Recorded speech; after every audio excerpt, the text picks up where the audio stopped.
everyone. A very warm welcome. So great that you're tuning in and listening to this new Vedic Essence podcast. It's the third one already, but maybe the most special one so far. Actually, this is not a podcast as we usually did it. It's a unique one because it is a recording of a course that we've conducted with guest speaker Nimalila Das from Governance Eco Village. So we really wanted to share this recording with you because it was such an enriching and inspiring lecture that he gave to us that we did in a question-answer structure, in which he explains to us the full science of karma and how it is explained in the Vedic literature. So this course actually started with the question: have you ever been in a point in your life where you feel that you're asking yourself, why did this happen to me? It can be something good, that you think, whoa, why did this happen to me? Whom do I have to thank for this? I didn't deserve this. Or maybe something really awful happened, something negative, and you're thinking, why? I didn't do anything wrong and still I'm getting this. Why? So this is one side of the coin. We think, or we want to know why things are happening in our lives. Is it just a mere coincidence? Or is it already determined what's going to happen to us? Is my future already determined? Because often when we look back at our lives, we see that some things, they were just meant to be. If this piece of the puzzle didn't come in, then this wouldn't have fit, and etc., etc. If I wouldn't have missed the train, then I wouldn't have met the love of my life. So it seems like there's a plan. There's a bigger plan that is behind everything that happens in my life. So in the moment, it seems like everything around me is just happening by coincidence, random from the choices that I make. But when I look back, suddenly I see some underlying plan. So there's a problem now. On the one hand, we have a coincidence, randomness of the universe. And on the other hand, we have a schedule. Things are meant to be, determinism. How do we reunite these two things? I would like to introduce them and deepen those two concepts a little bit more with you by telling you a story. This is a story about a very rich merchant. And this merchant, every day he would go to the market. And so what happened this one day on the market? So this rich man was at the market and he found this astrologer, and this astrologer said, I have to predict your future. I feel it. You have to come to my house. I make your charts. So this rich man was like, oh, he must feel that in the very near future, I will get very rich. Even more diamonds will come my way. Good business opportunities. Okay, let me go with this guy. So he went to sit in this dark room, and this astrologer was predicting his future with his astrology chart. He was looking at the thing like this, at this paper. And the rich man was like, yes, tell me what's happening. Is something good coming? But the man said, actually, do you know for sure that this is your date of birth? And the man said, yes, of course, it's mine. I was very proud. And he said, it says that you're going to die today. And this rich man was like, what? You crazy? Give me back my money. You're rubbish. Look at me. I'm so healthy. I'm so rich. Nothing can happen to me. And he left that place, he went home. On his way home, he looked into a dark alley. He came across this dark alley and he looked inside. There was a big figure, with a hunchback. And the moment that he looked, this person, he looked at him too. Very terrifying face, and he recognized this man as the messenger of death. This was back in the days, the messenger of death. And he was like, oh no. So he ran home, he packed his bags. He thought, no, this prophecy is coming true. So you know what he did? He took a dice and he rolled this dice multiple times. And every number that would come out, he would take that train line and go to some random city. He tried to outrun death. He thought, he cannot catch me if I just, randomly go somewhere. So the whole day he was crossing the whole nation until he ended up in Samara. So he stepped off the train in Samara, went to a hotel. In the night, he came out to get some dinner. And who is there on the street? That exact same messenger of death was there waiting for him. And he was like, no, you know, my fate has definitely come. I cannot outrun it anymore. So he told the messenger of death, but why? Okay, I surrender, you know, I surrender to you and to my destiny. But tell me one thing. Why did you have to scare me like that? Couldn't you just kill me back and back that? Why did you let me cross the whole country?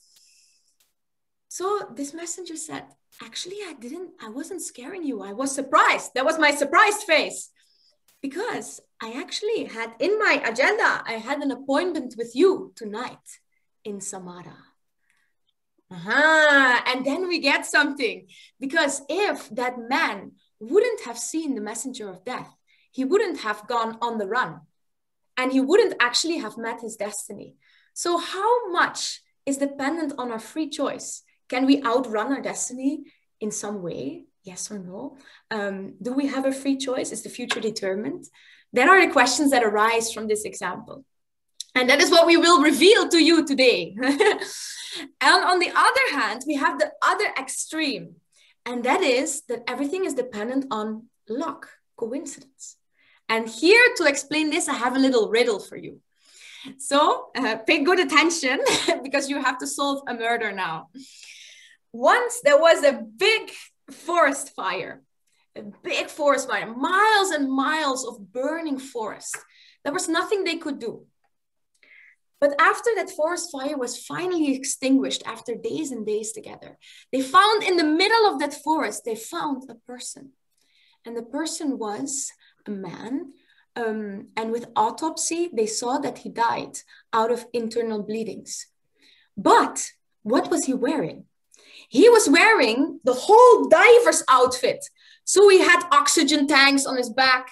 He had a mask, he had goggles, he had a wetsuit on, his flippers. He was like full diving gear.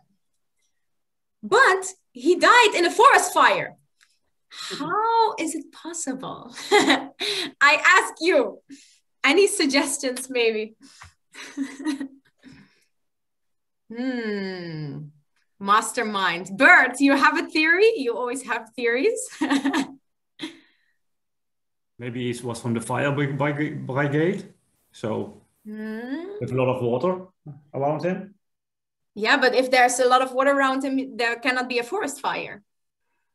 Oh, and the firemen, they never wear full diving gear, right? Perhaps he was scooped up by a helicopter. Oh, yes, you have it immediately. Oh, you are too smart for this. So what happened? This man, he was taking a dive in the Pacific Ocean. And this forest fire was there. So this firemen, they came with a helicopter, they scooped the water out of the ocean and dropped it in the middle of the forest. So the one thing he knows, he's diving, he's looking at the little fish around him. And next thing he knows, he is 100 meters above the air, flying somewhere above a fire. And they dropped him there. So we can't say, is that just bad luck? That he was just at the wrong place at the wrong moment? You know, is it just misfortune that happened to him? So in this way, we can say we have two sides of the paradox. On the one hand, we have determinism, destiny, and that everything happens for a reason. And on the other hand, we have luck. Everything is completely random. So in the yogic and Vedic philosophy, we say these two are on either side of the same coin. And that coin is called karma. And that is what we today are going to demystify for you. We're going to explain the whole science of what karma is and subsequently how we can escape it. And we're not going to do that alone. Actually, I invited a very special guest for us today, all the way from India. It's Nimai Lila Das. Very warm welcome to you. Hello. Hello, everyone. Hello. He is the head philosophy teacher of Govardhan School of Yoga in Mumbai, in the Govardhan Eco Village of Radhanath Swami. And yeah, he teaches philosophy there. Very wise. He's internalized this wisdom as well because he's been a monk for 10 years, more than 10 years. So we're very lucky to have him. I followed many courses with him in India, and every time my mouth dropped open more and more. So hopefully that might happen to us as well today. So very warm welcome. Thank you. Thank you that you want to join us today. So, yeah, he will lead us through the whole science of karma. And so we're going to do that through a question answer structure. If you have some questions as well, you can write them down, and in the end, we'll have lots of time to ask them. So let us then finally start. So we use that word karma in a very loose sense nowadays. You know, when we make a joke with someone and we laugh at them, and next thing that happens, we fall, or we fall off the stairs or something, they say, ha ha, karma, right? Or we say also, this corona situation is the collective karma of humanity. We hear that a lot. But could you explain to us, what is the deeper meaning of the concept of karma in a philosophical context? What is the meaning of the word, and what is the concept behind it? All right. Wow, that in itself is a very deep topic. So first of all, I think it was our karma that we all meet once again together. So thank you very much for inviting me to this forum and for participating in this wonderful discussion. So yes, this is the big question. The word karma has become almost like a mainstream word. You will find that word coming even in the English dictionary, right? Now, the word in itself has its origins in the ancient Indian language of Sanskritam.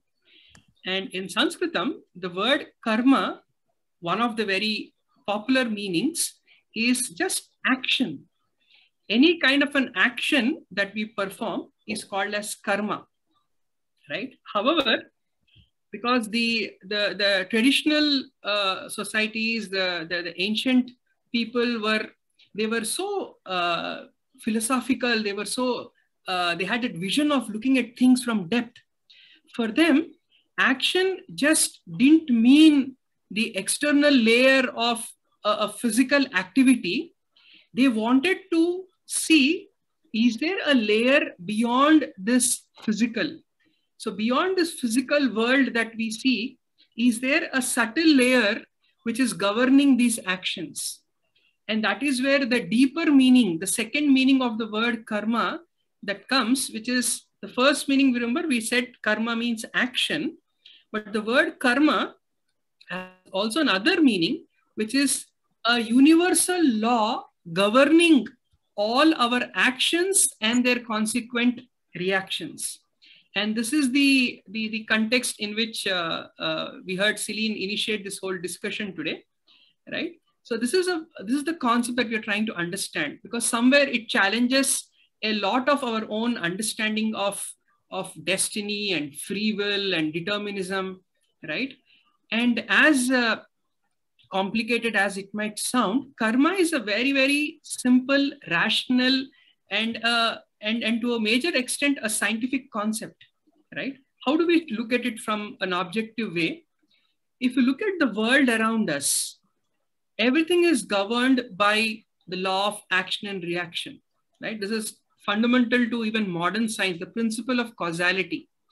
Everything has a cause, right? Like, for example, you know, when I work out, right? When I do some kind of a physical exercise, so naturally my body starts to heat up. So there is a cause for heating up of my body. When I notice that the sun rises, the planet heats up, right? So clearly there is a cause and effect phenomena in every natural activity that we see. In fact, the entire nature works on this cause and effect. That is why today we have such defined laws of physics, because there is causality, there is cause and effect happening there, right? And this cause and effect involves basically two things, right? There is an action, which is the cause, and there's a reaction, which is the effect. And as we know, the effect then becomes the cause for a next effect. And this is how the whole cycle of nature operates. So clearly we see there is this beautiful cycle of action and reaction and action and reaction, that which is existing all over this world, right? Like, for example, we know that even modern climatologists have found that the temperature along the coast of Australia defines how the rainfall pattern, especially in the monsoon season, these 4 months from June to October is a rainy season in most of Southeast Asia. So how the rainfall pattern in the entire Southeast Asia is determined based on the temperature along the coast of Australia, right? So clearly there is a cause and effect phenomena, an action and reaction phenomena that we are seeing there. Some of you might have heard this term of butterfly effect, how flapping of the wings of the butterflies in some remote part of the world, it directly corresponds with the intensity of the cyclone, the typhoon, the hurricanes that we have, the strong winds that we have in some other totally different part of the world. So we see that clearly in this physical universe, there is a very strong phenomena of action and reaction. So it's only logical to understand we extend this beyond the physical into the subtle aspects of this universe's operation as well, right? And that is where the foundation of this law of action and reaction or karma has come into the understanding among the great spiritual seers of the past. Now, when we use this term karma, it may sound the way it is presented in much of the literature and even the mainstream society, it's presented as if it is some kind of a mystical, intangible, irrational phenomena, a non-mechanistic phenomena, right? And it just happens, or probably there is some a divine godly being who is sitting there and maintaining the accounts, and literally we imagine God being as if he has no other work as our karmic accountant sitting there, right, and taking tally of things. And well, it's not exactly like that.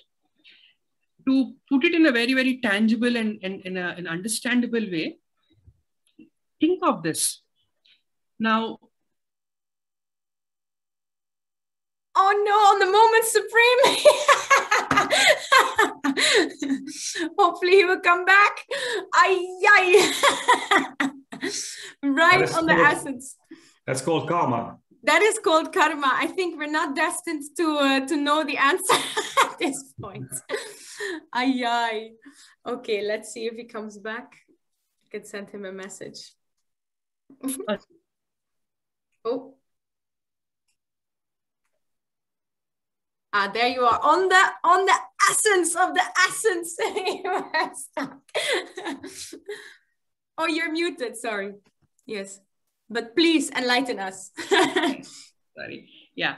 So I was explaining that, when you and I, we both eat a mango, and say, for example, a goat also eats a mango, right? But the pulp of the mango, when it goes into our body, it creates humanly organs. It creates, it helps me it is digested by my digestive system. It creates energy into my blood, and that is transmitted to every cell of my body. And the cells of my body, they start rejuvenating into humanly organs.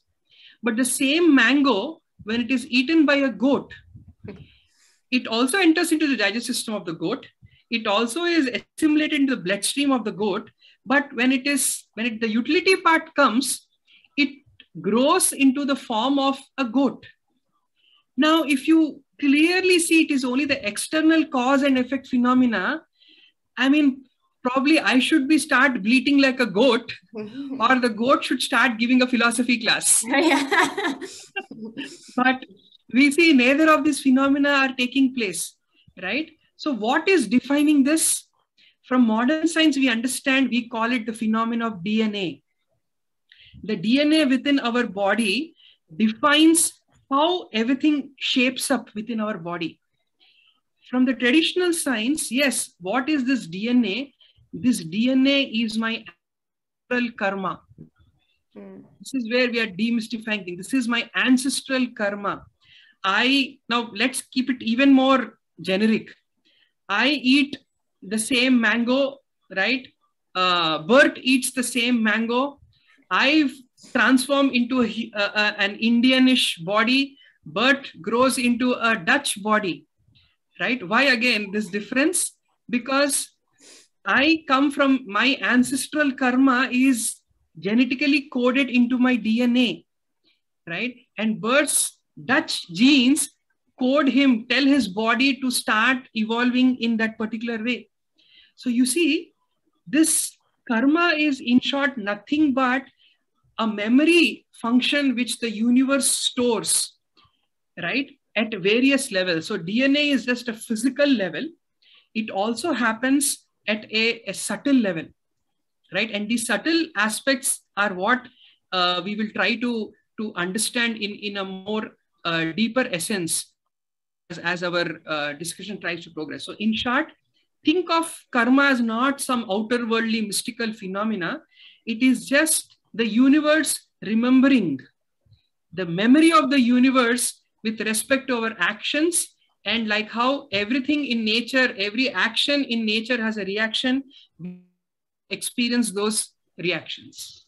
Wow. Right? Oh, beautiful. Yeah, wow, that's an opening.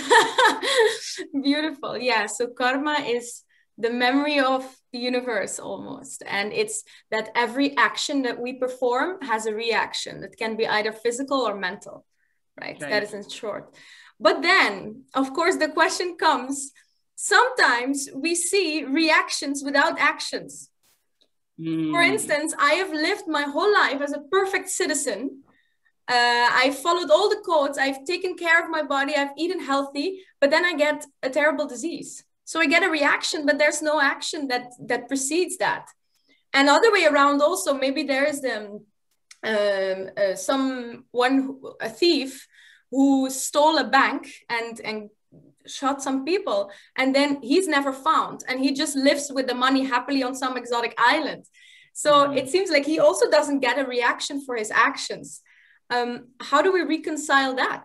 Because another example is that I heard from a doctor, a friend of mine who's a doctor. He said there is no cause and effect often between, I mean, we know that people who smoke, they are more prone to develop a disease like lung cancer. But there are some people who smoke a package a day and they never get lung cancer. And there are people who don't smoke and suddenly they have lung cancer. So it seems like action reaction, yeah. How is that connected? Good, when we don't see the coherence. This is the logical next question which comes when we discuss karma. So this is a very brilliant question, and this actually extends our understanding. If you think of it, we just spoke earlier that karma is about action and reaction, but many times we see in our own life or in the lives of others, people going through some really tough experiences for no fault of theirs, right? Why do bad things happen with good people? The popular that question. was the tagline of the course. Right? Yes. That was the tagline of the course, right? And this is where we need to bring into our system another very important Vedic concept. The concept of eternality of existence, right? Now, the Vedic science explains that here we are going through various life experiences, going through the whole process of aging from the time we are born to the point where we grow, we experience youthhood, and we eventually experience old age and death. But deep down, there is something within us, the deeper essence within us, which is not changing, this non-transforming deeper essence, right? I'll give you a very simple example, right? Now, imagine that you look at your own photograph of when you were a small toddler, as a young baby, a little baby in the cradle, right? And now look at your own photograph now. Now, if I were to tell you, right, can you wear the clothes that you were wearing as a young baby? So clearly you will laugh at me, right? But we know it's the same person. That little tiny baby in that photograph and you are exactly the one and same person. Then the question that we need to ask is, who is that person experiencing those little experiences as a baby in a cradle and going through the experiences now as a grown-up, and eventually will experience in a old, much older body, right? So the experiencer does not change, right? But the medium through which these experiences are undergone, that is specifically this body and even the mind for that matter, they keep changing. This is where that eternality of existence, which in the Sanskritam it is called as Atman or the soul, that which is not changing, right? That we need to bring into account. So, and it is said that it is this soul through its journey through these multiple life experiences, it is undergoing this journey of karma. So to put it in short, as the famous expression goes, the saying goes, that we are not human beings looking for spiritual experience, but actually we are spiritual beings somehow stuck with a human experience. And part of what defines that human experience is this karma. So very specifically addressing your question, we see sometimes people living a very just life, but going through some unjust reactions, right? They never smoked anything, any cigarette in their life, but now they're suffering from lung cancer, right? So the law of karma asks the question, well, in this lifetime, perhaps I did not do anything wrong, but what about my last life, right? And we are actually going through a whole sequence of multiple lives, actions, and reactions. So look at it from a multiple lifetimes point of view, then this law of karma makes so much sense, right? And this is where, you know, one of the key concepts of Vedic philosophy, therefore, is this concept of karma and reincarnation. And this is even growingly in the modern society, the concepts like reincarnation are slowly being accepted, because there are definitely a lot of unexplained things. You know, if indeed this lifetime's experiences alone are shaping me, then how do we explain child prodigies who at the age of 5, they start playing Beethoven and Mozart, and their parents don't even understand the M of music. They have absolutely no idea about music, and the child, a 5-year-old child, is suddenly playing Mozart, right? So how do we understand this? So we understand that it is these impressions that are carried forward from this past life that are shaping us into this life, right? So yeah, so this is the understanding when we see then people, why bad things happen to apparently not so bad people in this life. But then of course the question arises, okay, then if something bad happens to a good person, we always just say, oh, it was your karma, so you deserved it anyway. Even though we cannot say it now, but you deserved it because your previous life you did something bad. How does that transform that it doesn't make us hard-hearted? Right. Thank you for raising this, because many times this phenomena of karma has been expressed in a very ruthless and cruel way. See, understand that in fact, not just the law of karma, but a majority of these spiritual concepts, they are meant not to judge people, but to guide people. For a rational person, when something bad happens in life, we want rational explanations for the cause of our problem. Otherwise, our emotions just can't deal with that situation, right? Many times, you know, one of the lingering, when any unfortunate incident happens in anybody's life, the first question that we always ask is why? Why me, right? So this is, I'm sure, and until you find the answer for that why, our emotions cannot develop that strength to move on with our life, right? And this law of karma, therefore, is that empowerment, is that education that we are getting to get an answer to this question, why? So we need to understand that, yes, I am going through certain past reactions to my past actions, and therefore, certain unexpected things or certain unfortunate things have happened with me. However, we should not use this karma to negate someone or demean someone, saying, hey, look, you are going through problems in life, that is your bad karma. That is an extremely cruel way of application of this law of karma. Rather, when it comes to dealing with others, we need to become even more helpful and sympathetic, saying that, oh, seems like you're going through your bad karma. Let us work together in getting over it. Or when we're dealing with our own life, we need to understand that, oh, look, perhaps I would have done something wrong in the past. Therefore, this person is dealing with me in a certain way. But now I have no control over my past. Therefore, I have no control over what reactions I'm getting now. But I definitely have control over my present actions, and I can shape my future reactions. So the law of karma can become an empowerment that way in helping us shape our future rather than ruining over the past. It's a philosophy to help us shape our future. Beautiful. Wow, nice. Yeah.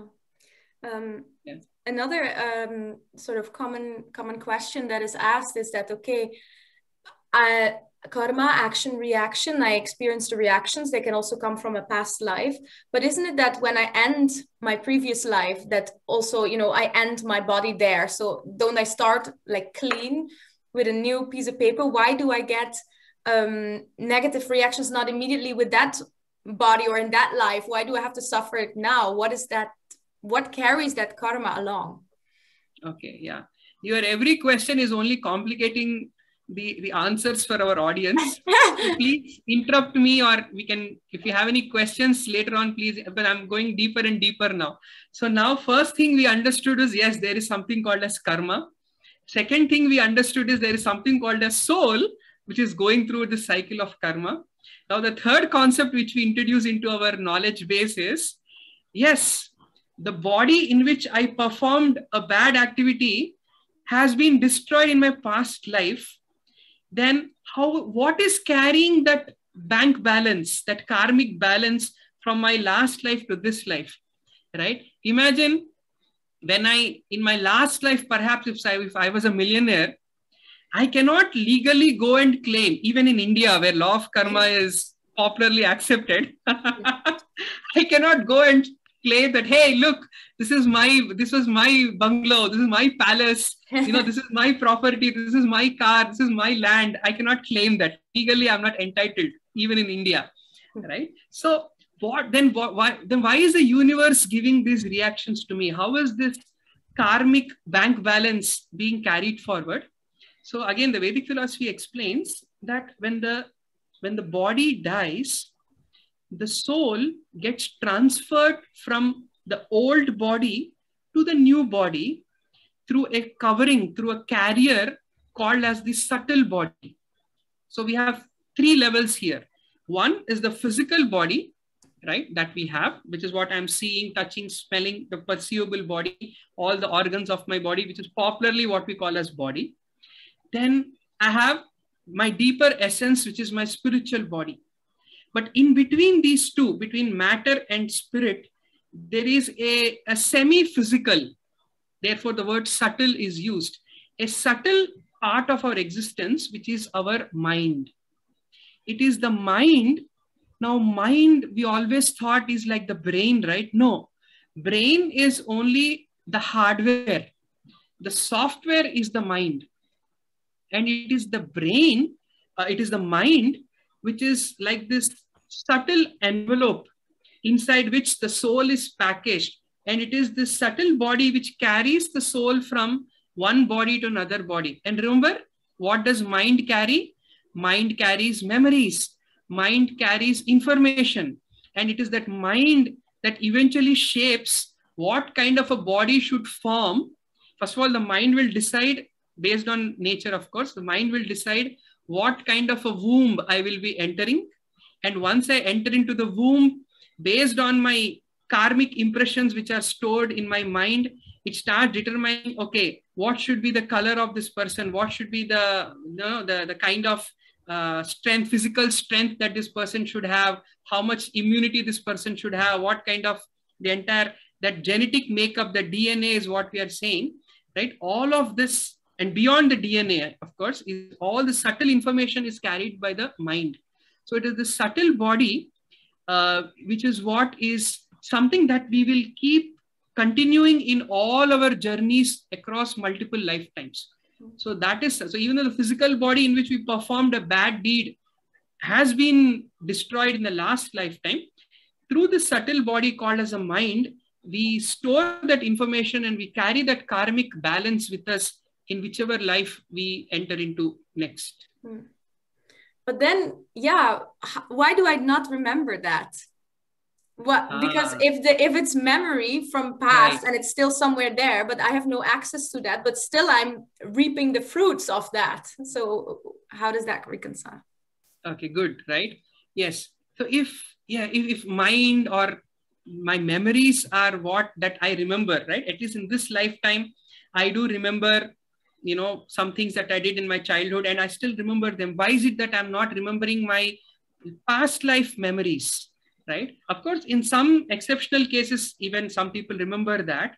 But even in ordinary cases, right, there are two aspects that the mind has. One is at the more surface level are these immediate memories.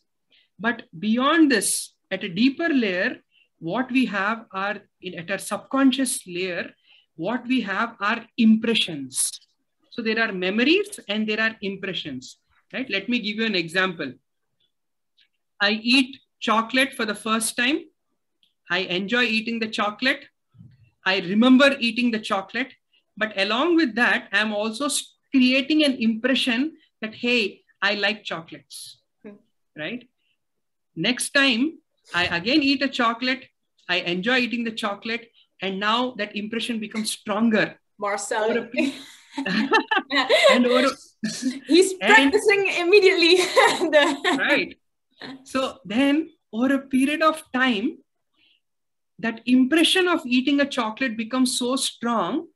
Next time, I may not even desire eating a chocolate. I may just think, what should I eat? And immediately that impression at the subconscious layer translates into a desire at a conscious layer. Let's eat a chocolate, right? This is something that we experience in this own lifetime, one lifetime. Believe it or not, we are actually carrying those impressions across multiple lifetimes. Many times we spontaneously like some things which perhaps we were never exposed to, right? Even as young children, I know it's a very common practice in India that when a child is born, even before they go to school, I'm talking about a toddler, somebody like 6 to 7 month old, right? There is one ceremony where the child is kept in front of multiple items. So there is a pen, there is a book, there is money, you know, sometimes a weapon and things like that, right? Probably a makeup kit, I don't know, without sounding, right? And the child is kept and it is seen that the child naturally crawls and picks up something. And my mom tells me that when the ceremony was done, my older went many, there was with a gold coin inside it. Yours keep that gold coin. We didn't hear you. Please repeat. Sorry. Okay. Okay. So I was saying that when the ceremony was done, my older brother apparently, he crawled past many things that were right in front, went into a silver cup, and inside the silver cup, there was a gold coin. He picked up that gold coin. And when the ceremony was done, yeah, when I was put through that ceremony, apparently I picked up a pen. So this came so natural at that age. I mean, 6 months. I mean, what would a child of 6 months know? But this was one of the very popular Vedic ceremonies to identify what's the nature, what are these impressions from past life that this soul is carrying. So we see, even in our own life, even as grown-ups, sometimes we are drawn to certain places, we are drawn to certain kind of people, we are drawn to certain kind of music and practices and lifestyles and cultures. Mind, these are all coming from the cumulative effect of all our past life impressions.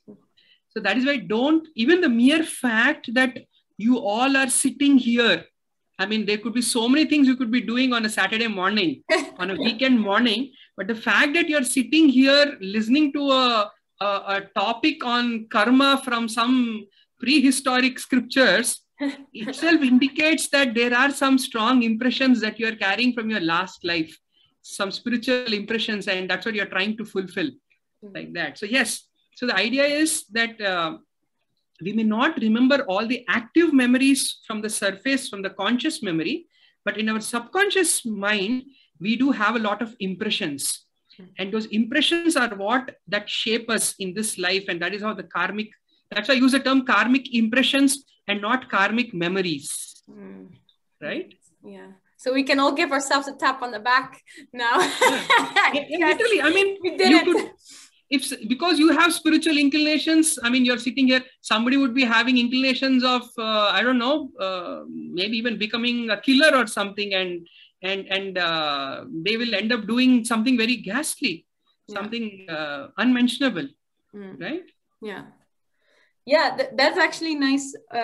Jump also to the next topic, because the karma gives us reactions. It can give us, I guess, rather positive or negative reactions. Mm-hmm. So if we take that example you had as last thing, the killing. Mm-hmm. So it depends also on context, if something is either good or bad. Like as a human being, when I kill someone, it's perceived as something really bad. But when I kill someone who is already a murderer or a rapist or like for instance, Hitler person, then it is suddenly some good action. Or when a tiger kills a deer, then it is natural. Then it is like not positive or negative. It's just how it is. So the action is killing is always the same, but the context is different. So what determines what is good and what is bad? What is that dependent of? Okay. So there are two aspects to your question. Because one of the examples you gave is like, for example, tiger kills a deer. Whereas many spiritual texts, they talk about do not kill animals, do not eat meat because it is bad karma. So if it is bad karma, then isn't the tiger always doing bad karma? So first, let's address that question. So now, very clearly it is explained that animals do not undergo karma, whereas only humans undergo karma. This is a very, very important distinction, right? Animals do not undergo karma, whereas humans undergo karma. Why is that? Right? Is it some special punishment we human beings are getting? Actually not. It is a special privilege we humans get. Let me explain. Animals are very much driven by their instincts, right? And it is also explained what are these instincts. They are very carnal instincts.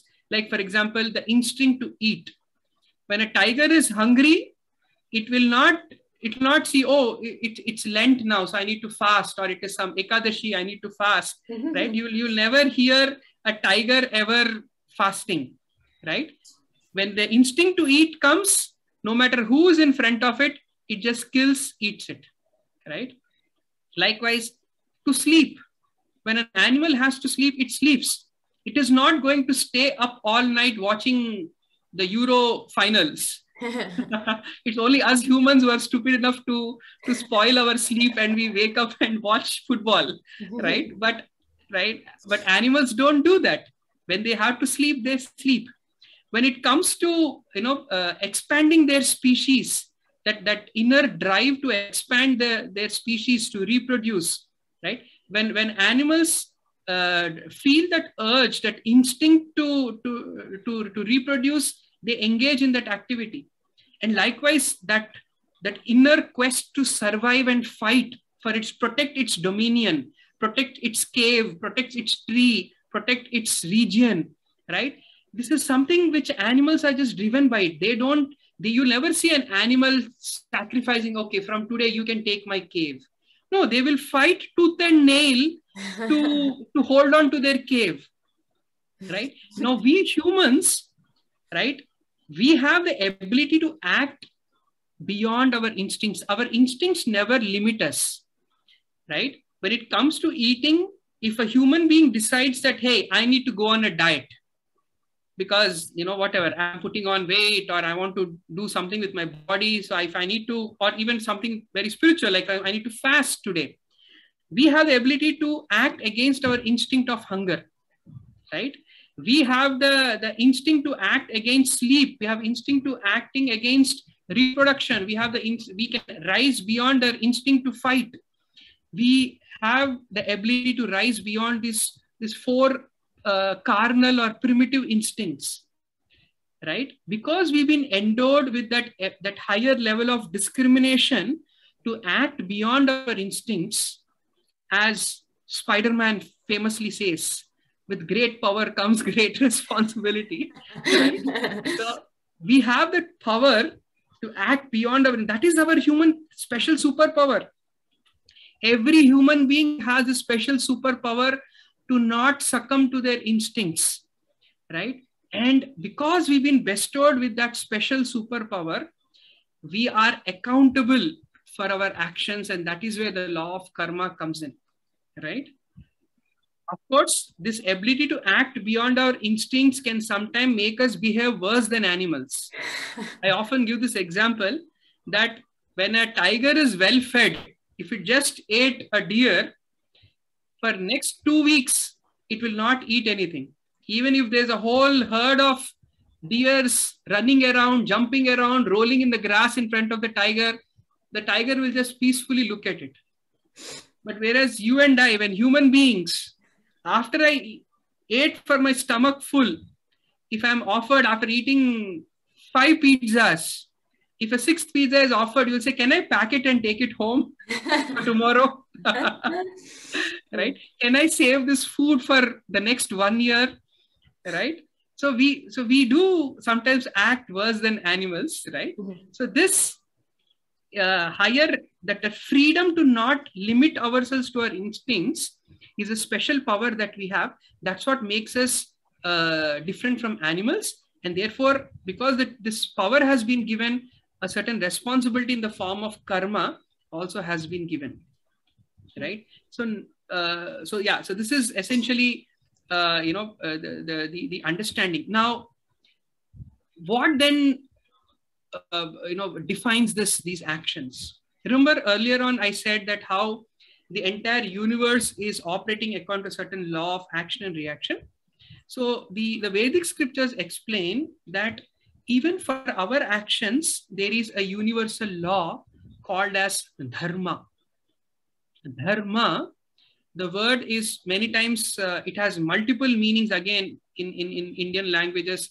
Dharma is many times loosely translated as a sense of duty, morality, righteousness, sometimes even as faith, right? But dharma is not any of this.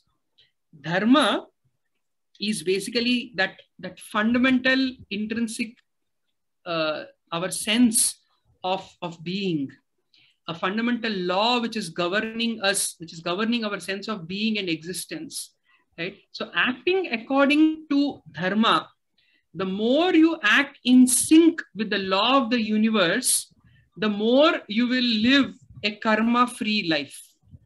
And that law of the universe is what we are calling as dharma.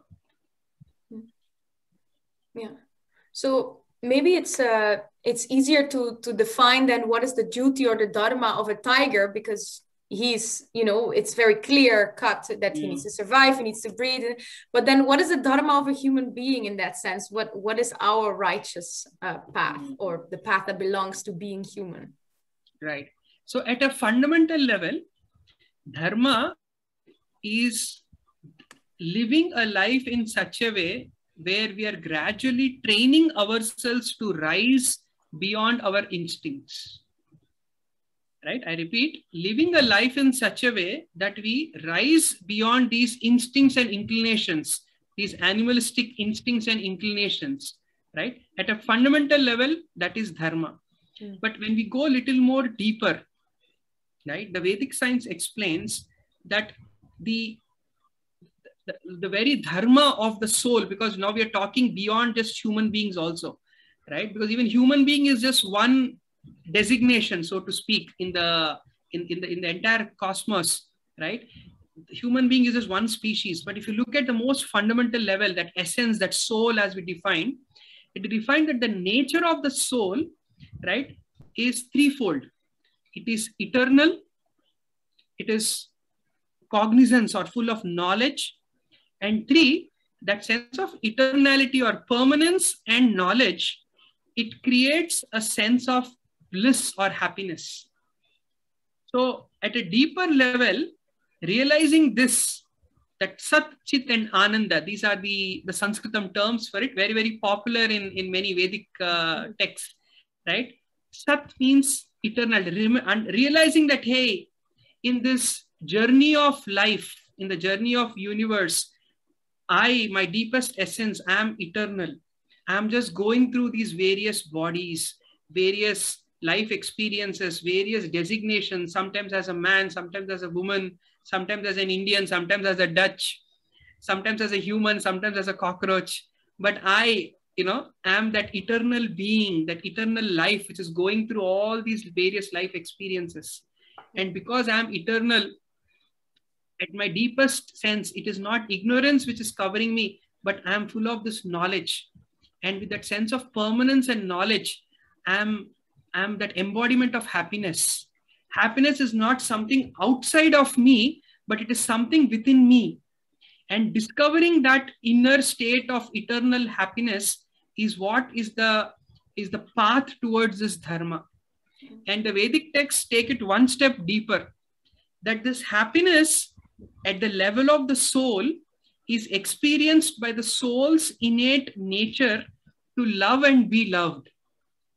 And if you look at it across all species of life, every species, right? I'm talking from amoeba to humans to elephants to, to the gigantic blue whale. Every species wants to experience this feeling of to love and be loved. Now you may be wondering, how is an amoeba expressing love, right?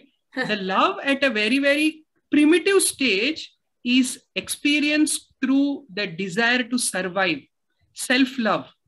Today, self-love is a whole genre in self-help books in a library or in a bookshop, right? But where is the desire for self-love coming in the first place, right? Self-love at a very, very primitive stage is the quest for survival. When an amoeba, when it is surrounded by some antibiotic, it immediately tries to escape from there because it knows, oh, this particular medicine is going to kill me, right? So at a deeper sense, it is trying to love itself and express its love to itself. But as we become more sophisticated, right, that expression to love and be loved extends to other life forms also, right? And therefore, the Vedic scriptures very beautifully explain that this dharma of to love and be loved is best expressed. Now, what is love? Love is not it's not just a feeling, right? Many times in my classes, I say love is not a noun, but it's a verb, right? Love is something that you express through actions, you express through words, right? It is not something that, it's not a feeling that you just sit on it and sleep on it, right? You don't just say, I love you, and then, okay, can you get me a glass of water? Oh, that you get for yourself, right? But that it's expressed through actions, right? And that action of loving service, right? At the most deepest sense, this dharma of the soul is defined as that act of serving, helping, loving someone and helping someone, and especially serving selflessly, is at a deeper essence the dharma of the human beings, right? And it is acting according to that dharma which helps us realize our nature as this eternal, knowledgeable and blissful souls, and rising beyond these instincts of selfish instincts that are driving within us. Beautiful. I'm not even trying to summarize that. I think that was beautiful. Yeah. So if I live in line with that true purpose of my life, then I will not be caught up by my karma, let's say. But how does that translate to a practical sense? Because I still have to eat, I have to go to the toilet, I have to choose my clothes, where I live, my job. Where do I get the practical tips on how I can live in line with that dharma or that purpose that I have as a human being? Right, yeah. Okay, now next, this is the next complicated topic in our discussion now. You keep raising the bar with every question. Right? Yes. So the next aspect, now where do I understand dharma from? That is where scriptures come into play, right? Now, scriptures are not exactly some man-made tenets, okay, some bunch of people sitting down and deciding that, okay, this is what we need to do. It's not like the constitution, the law of a state or something, but rather understand, just like how we said, like irrespective of whether Newton discovered gravity or not, as a phenomenon, it always existed. Likewise, at a physical plane, if there are some laws, at a subtle level, also there are some laws which are governing this universe, right? So these laws have been understood and accessed by the enlightened masters of the past, and they have demonstrated it in their own life. And those are what are understood as scriptures. Like I come from a Vedic context where Bhagavad Gita is one of the very, very popular scriptures, and the Bhagavad Gita talks so wonderfully about how one should learn to conduct one's life, and how one should learn to live a life in such a way that we minimize our actions that are creating more karma, and we maximize those actions that are helping us get over this cycle of karma. So yes, so the idea is self-realization does not mean actually disconnecting from this world, but rather self-realization means engaging with the world in the proper way. When I say accident-free driving does not mean no driving. Accident-free driving means driving perfectly according to the laws of traffic, according to the way the vehicle is to be driven. If you follow the proper manual of that car and the proper traffic rules, then that is called accident-free driving. So many times when people read books of spirituality and they think, oh, now if I have to be karma-free, which means I should stop engaging with this world. No. In fact, Bhagavad Gita itself, if you look at the context, the main protagonist of that book is Arjuna, a warrior, and he has this confusion about his karma, what is the right duty that he needs to do. And he figured out that, oh, I don't want to engage in my duty. But then Lord Krishna guides him saying, no, it's not about, if you don't want karma, does not mean you stop acting, but rather act according to the proper way. When you follow a particular, the right way of traffic rules, then you will not have an accident. So likewise, there are certain rules of life, and this book of life is what these scriptures are. And it's good that today world over people are going back to these traditional sources of wisdom. The idea is that we read manuals for practically everything. Every little gadget you buy, you get manuals. It's only logical that we got this fantastic gadget called as the mind and body. I'm sure there must be a manual for it, right? So that's what the scriptures are. So yes, so that is where we will learn how to conduct our life. These are written, for instance, Bhagavad Gita, and we have it very easily accessible for us now, right? In English and Dutch and all. But are there also other scriptures? Is it like the only scripture, or does that same truth come back in multiple ways? Right. Yes. So the understanding is, so there are scriptures in different parts of the world, according to different context, to different time, place, and circumstance. These scriptures have been explained by these self-realized masters, right? And the beauty of these scriptures are according to the need and the context and the time and the geography and the history and the politics of the society at that particular juncture, whatever was the most appropriate, it was presented, right? So we see, yes, So if you look at, for example, how across Bible or Quran or the Torah, each of them were presented to people in totally different contexts, right? And the sociological setup that time and the political situation that time was also different, right? What makes Gita a little interesting in that context is the people who are discussing Gita were already so enrooted in this, they were so advanced in their philosophical understanding that sometimes it can become a challenge in reading the Bhagavad Gita, because you are talking about a discussion between, like, imagine there is a classroom happening between two PhD students, and also the classroom happening between, say, two 10th grade students. There's a topic of discussion for sure, but sometimes we really need to raise our bar to understand what this conversation happening between these two PhD students, right? In a sense, that can become a bit of a challenge when you're reading a book like Bhagavad Gita, because it talks about not just the physical level of reality, it talks about the subtle, and beyond the subtle is the spiritual level. So there is physical, subtle, and spiritual. At all these three layers, there's a conversation happening. And that's what makes, personally, I found the Bhagavad Gita to be so interesting in that context. But yes, otherwise, there are scriptures in different parts of the world, each presenting these tenets as presented by these self-realized masters. Yeah. Nice.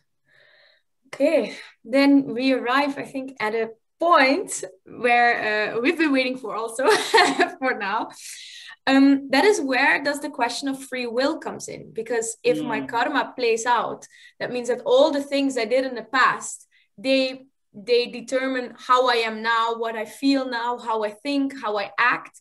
I'm constantly a product of the past, and all the things I did in the past, they determine what I decide now and what is coming for me now still. So where is the question of free will in that regard? Right. Yeah, this is another popular argument that comes up against the concept of karma, because if you look at karma, which basically saying that every experience that I'm going through now is a result of my past, it seems like the whole path ahead is already predetermined. Then where is the question of free will, right? In a sense, karma is straight away challenging free will, but actually it is not that way. Karma and free will are two inseparable aspects, right? They are like the two sides of the same coin. You cannot have them independently, right? Like, so as you putting in your word, you said that we are all products of our past, but that does not mean we become the prisoners of our past, right? We are products of our past, meaning that, yes, certain actions which I performed in my past have shaped my memories, have shaped my inclinations, have shaped my psychophysical disposition. The way my body acts, the way my mind acts, they may have been predetermined to a certain extent. They may be influenced to a certain extent by my past, but at every moment, I have that ability, I have the choice to make. That is what I said. If you only have a predetermined program, you are just acting based on your instincts like an animal, right?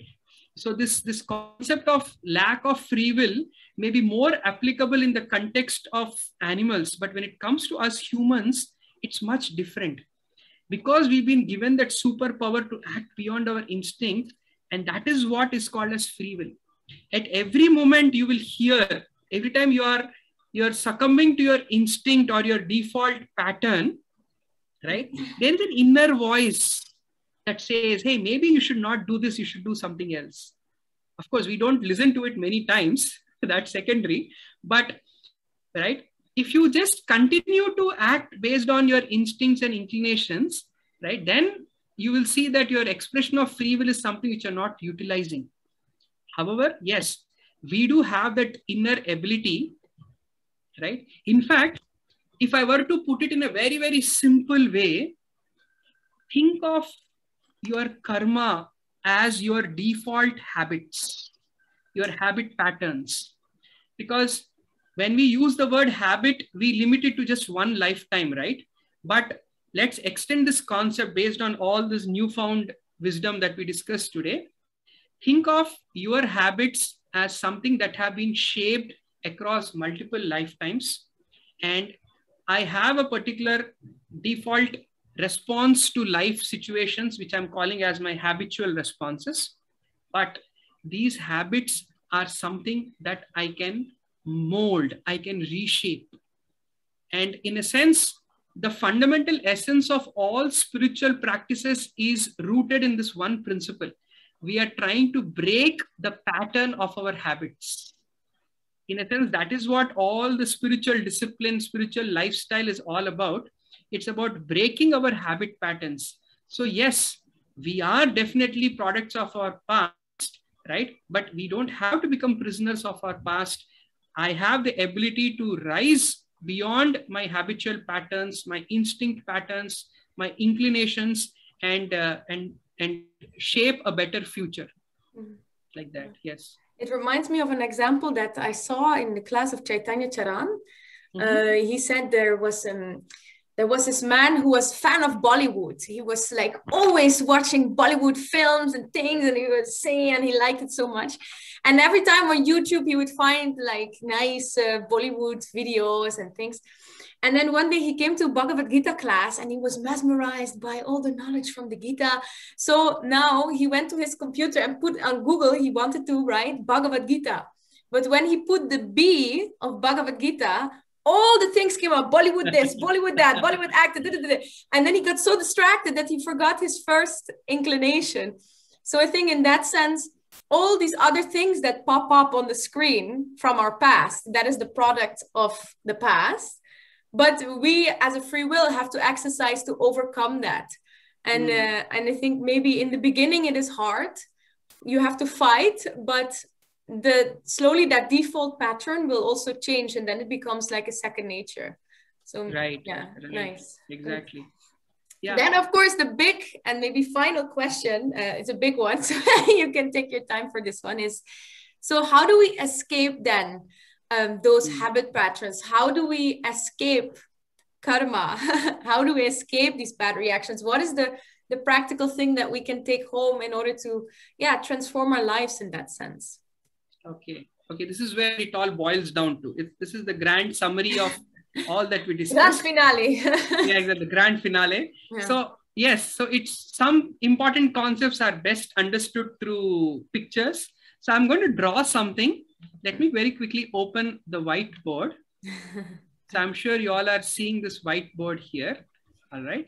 So let me draw something. So what we studied so far is, yes, here am I, the soul,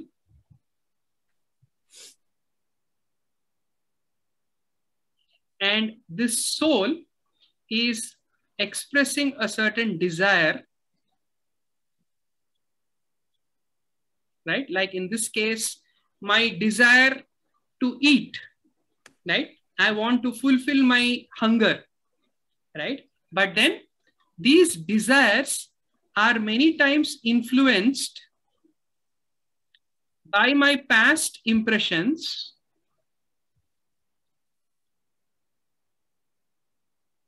like in this case, my impression of love for chocolates, and this desire immediately transforms into a very specific desire. So the desire to eat translates into a very, very specific desire called as I want to eat chocolate, right? Now, in the case of eating a chocolate, it may be a very simplistic thing, right? Like, for example, I want to be a rich man, right? So let that be the desire. So I want to be happy, maybe the soul's desire. But then my impression that, oh, I've seen so much of Bollywood movies where the hero is always this rich guy. So my specific desire translates, I want to be a rich person, right? Now, this is where we need to introduce our last new concept.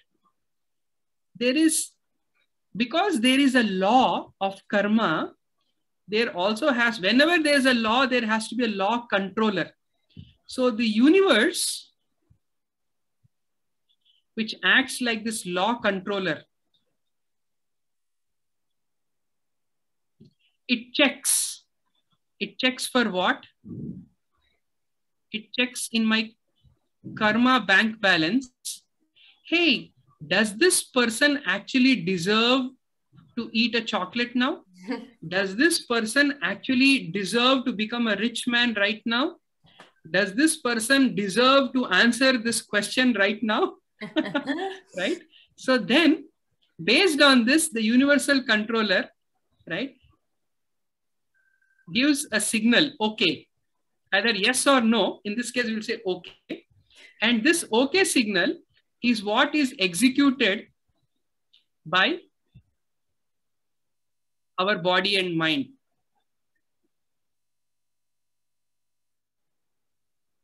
And that is what we see externally in the form of action. Right? So in this case, I express a desire that I'm hungry. Because of my past impression, I express a specific desire that I want to eat a chocolate. Then the universe checks, does Nimai deserve to eat a chocolate right now? Okay. Then, yes, I pick up a chocolate, I chew it, I swallow it, I digest it, and action has been performed. But this is where things get a little interesting. This action is going to create a feedback, a reaction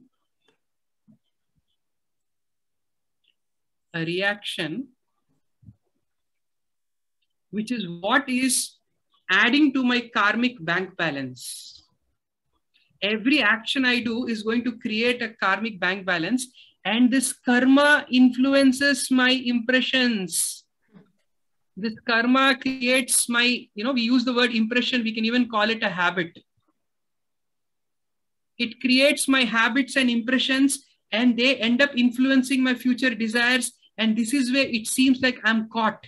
So when Celine asked this question earlier, that is there a free will at all?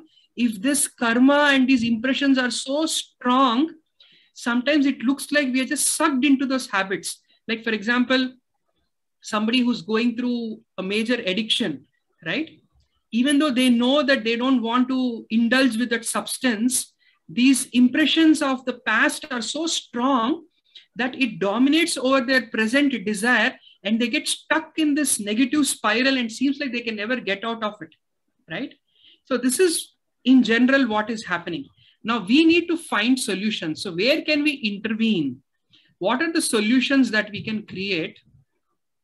So first level solution is at the action level, right? This is where we need to incorporate, these are lifestyle related solutions.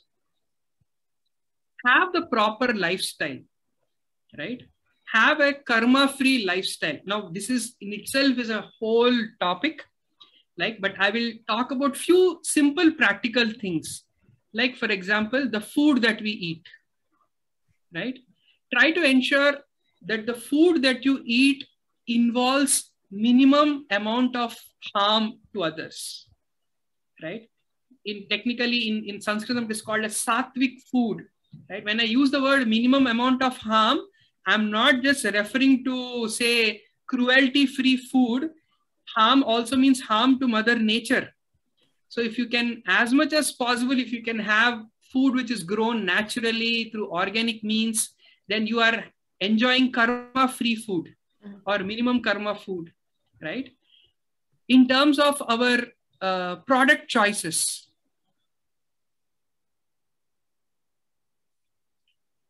what kind of products are we buying? Am I buying products that involve exploiting Mother Nature? Am I using products that are illegally mining and over mining somewhere in some part of the world, and it gets packaged all the way to Europe and gets nice label and is put up in a nice fancy showroom under lights, right? So let's actually be a conscious consumer, right? Let's be a conscious consumer wherein I know the sources of my products. I know it's very difficult, but even if you minimize it, even if you bring it down from 100% to 80%, trust me, it is going to change your life a lot. Because believe it or not, many times you may be living a very good, nice lifestyle. You may be having a very good nature. You are very kind to people, but still sometimes we experience that causeless sadness in our life, causeless anxiety in our life. The reason being that it comes from the products that we use. We are actually using a very bad karma products that are perhaps engaging child labor somewhere in China, or maybe coming from the blood of poor innocent Africans somewhere, because their homes are being raided for some chemicals that are needed or some minerals that are mined from their villages, right? So, or even worse, products that are killing animals because they're being tested ruthlessly on them. So at least from our lifestyle choices, if we can be very conscious in terms of what products we are using, right? That in itself is also a very good way in which we can regulate our karma, right? So food, products, right? Another aspect is also, this is a little deeper, just the way we deal with people, right? This is also part of our lifestyle, where we learn to deal with people in the proper way, right? So that to a major extent kind of includes the lifestyle aspect. There are more, but we will limit at this point, right? While this is good, many times lifestyle in itself is not going to solve many problems. We need to address this cycle. Here we address the cycle at the end stage. Here, let us address the cycle in the beginning stage itself. And at this stage, we will learn to work on our purpose, our intentions. Why am I doing what I'm doing? Right? Because ultimately, what is this desire? What is driving my desire? Let a higher purpose.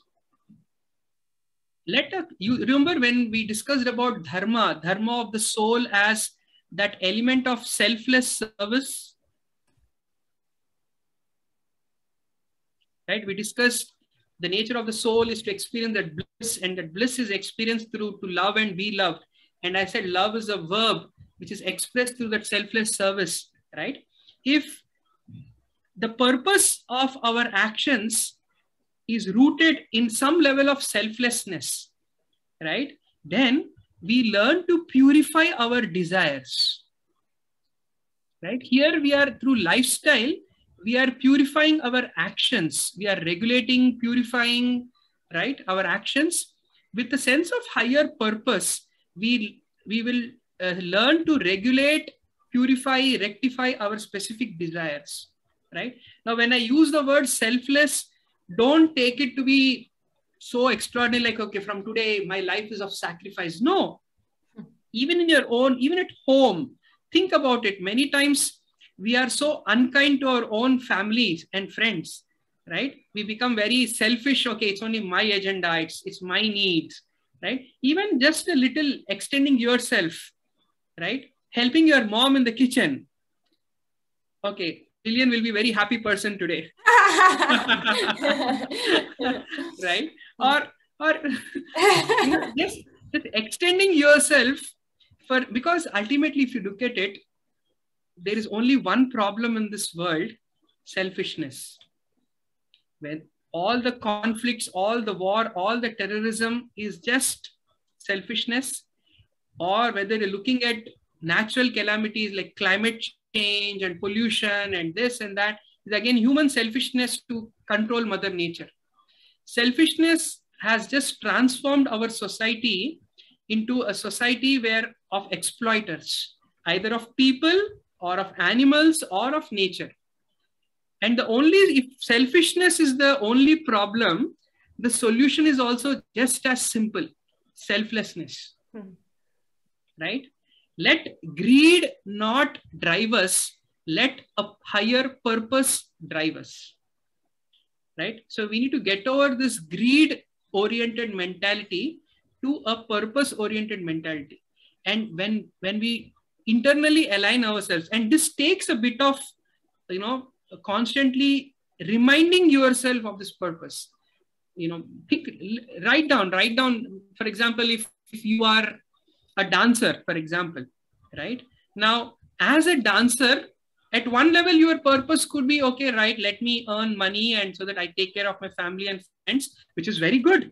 You are extending yourself. You're not that you're earning money so that I shop every day, right? That could sound very self-centric. But even if you say, yes, I'm earning money so that, I take care of my family and friends, that's good. You're extending. Perhaps you could say that through dance, I want to spread joy in this world.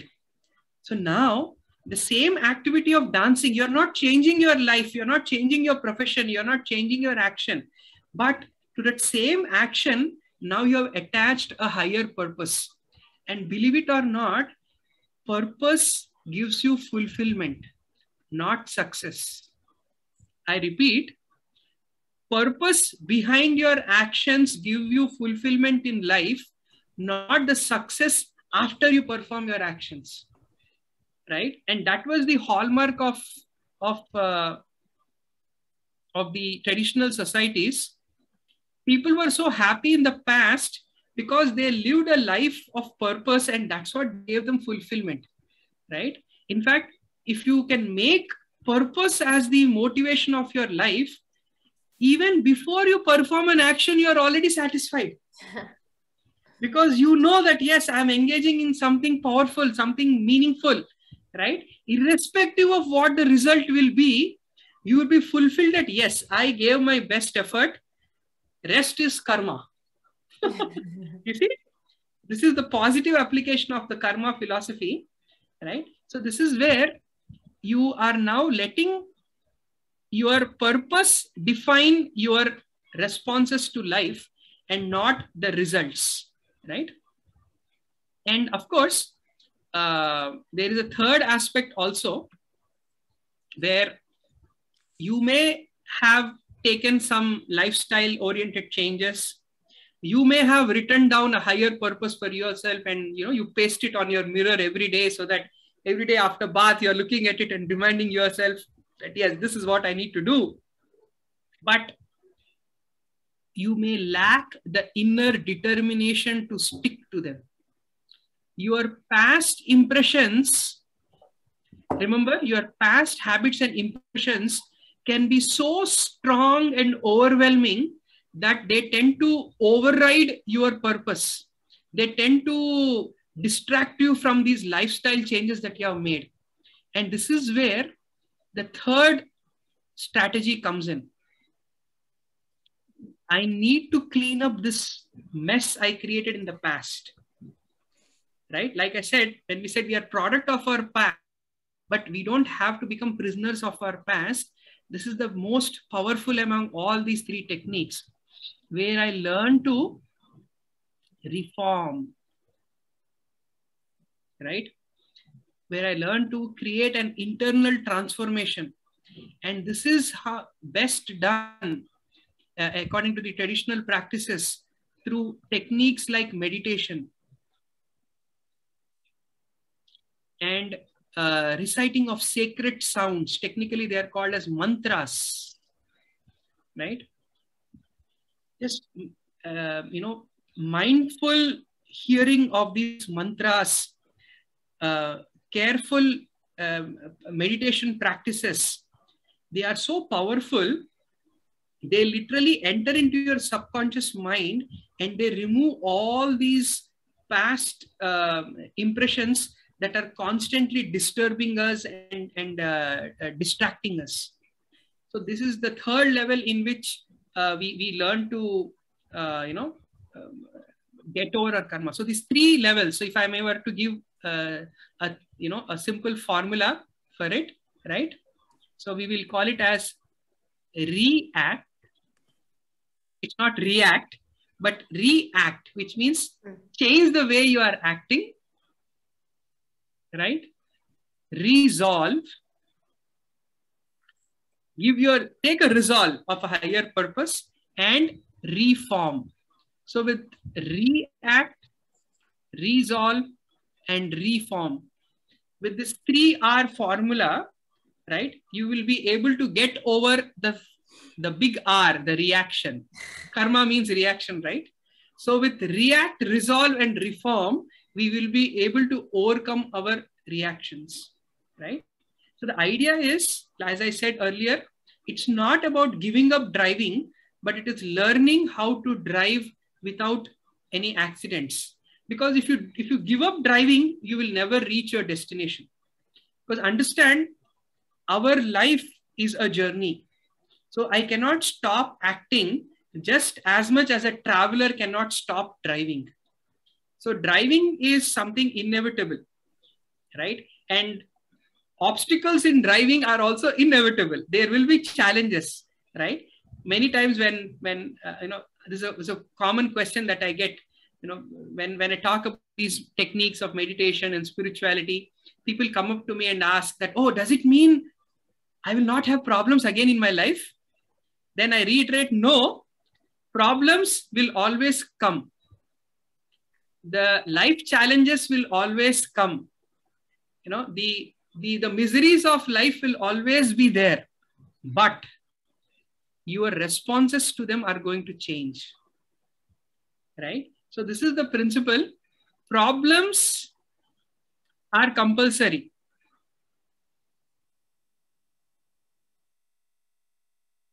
But suffering due to these problems is optional.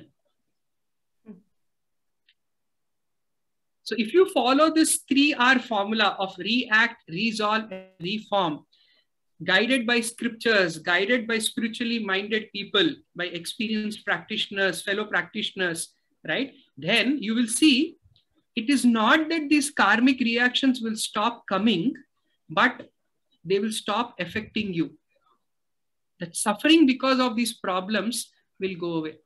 And this is the whole idea. In a sense, all spiritual practices, all yoga, meditation practices, the crux is this, that it is a technique by which we learn to drive ahead in this journey of life without causing any accidents and reach our ultimate destination.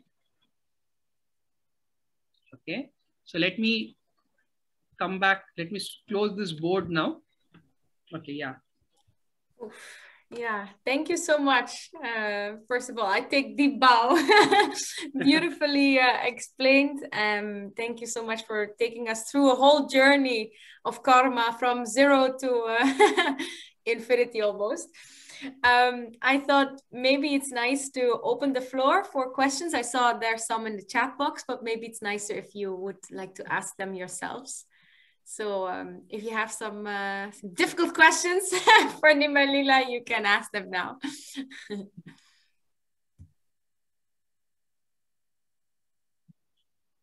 Yeah, probably I think you'll have to unmute them, Celine.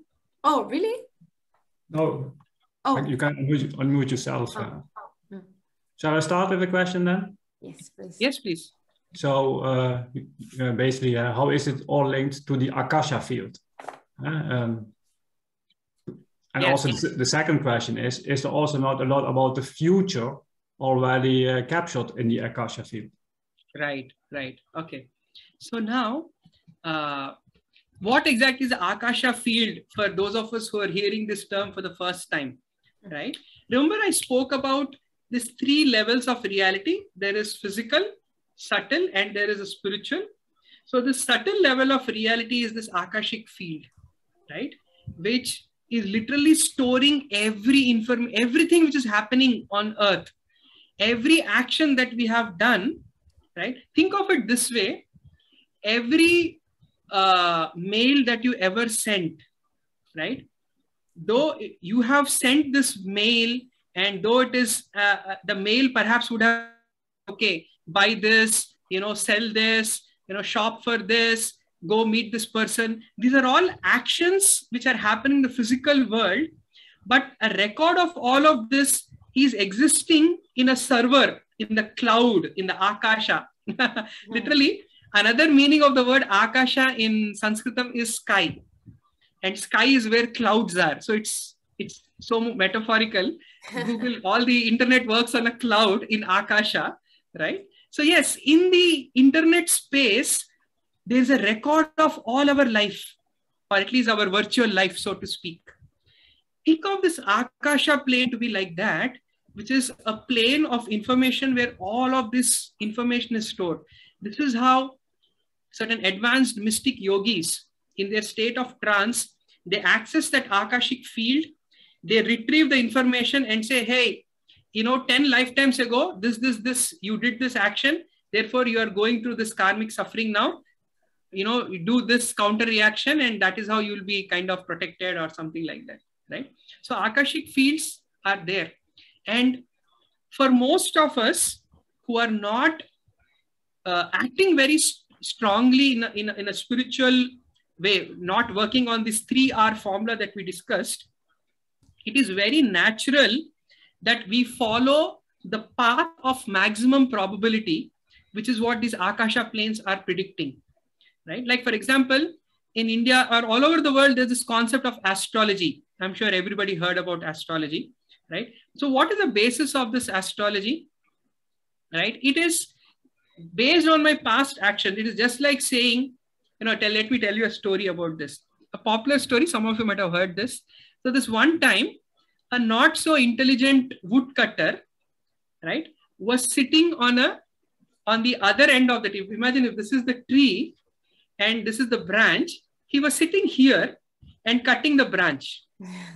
So a passerby came and said, hey, look, you're going to fall. I said, no way. And he actually fell. And this woodcutter ran after the strangers. Hey, you must be a great astrologer. You know future, right? Now, in this case, future was just the path of maximum probability, right?